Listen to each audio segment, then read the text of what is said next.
What will be the hottest destination spot of 2018? Why DEET isn't cutting it anymore? What monster is taking over Tahoe? And robotic wings are flapping on today's Daily Orbit. Hello and welcome to the Daily Orbit. I'm Emerald Robinson. So, I've been planning my next vacation. What do you think? A cruise, Hawaii, Mars? Yeah, you heard me right.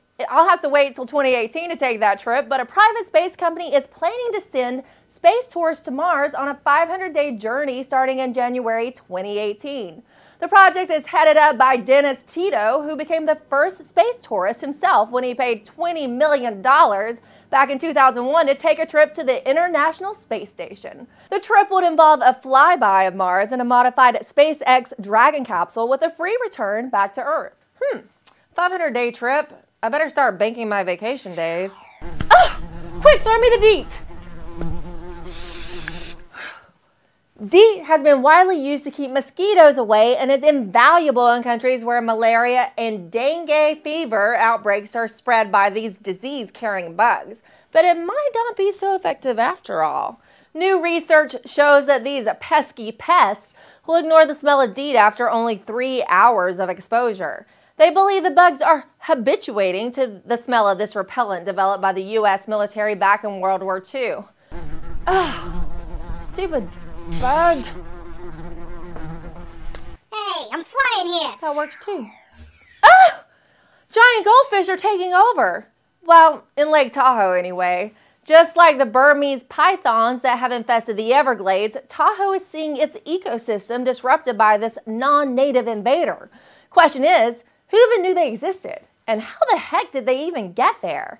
Scientists think they were dumped in the lake by their previous owners in what has been coined aquarium dumping. And they're increasing at a steep rate. Scientists say that aquarium dumping into the wild is a big problem, especially with the goldfish who eat by rooting in the sediment, causing murky water and destroying vegetation and water turbidity. So the takeaway, folks, if you have a pet fish and you don't want it anymore, don't set it free in the local lake. And moving deeper below the water's surface, you never know what you'll find under the sea. And one group of researchers were quite surprised at their find of the deepest hydrothermal vents on the ocean's floor to date. While looking for another site of vents in the Cayman Trough in the Caribbean with a remotely operated vehicle, they stumbled upon these vents that are almost 5,000 meters or 3 miles below the surface. These hydrothermal vents shoot out dark water that scientists say are stunning.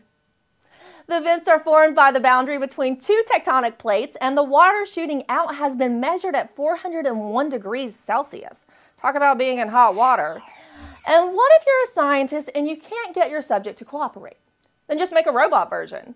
Scientists studying bat flight and anatomy developed a robotic bat wing since bats don't take requests. The robot wing produces enough thrust to overcome drag and enough lift to carry the weight of the model species, matching the basic flight parameters of bats. The robot wing gives the researchers more control over flapping and frequency, allowing them to learn more about bat flight than studying the actual bat. Looking at bat flight offers great possibilities for the design of small aircraft, or perhaps pave the way for a real-life Bruce Wayne turned Batman. No, Batman. Love him. That's all for today's Daily Orbit. Quick, throw me the DEET. I don't think it'll work.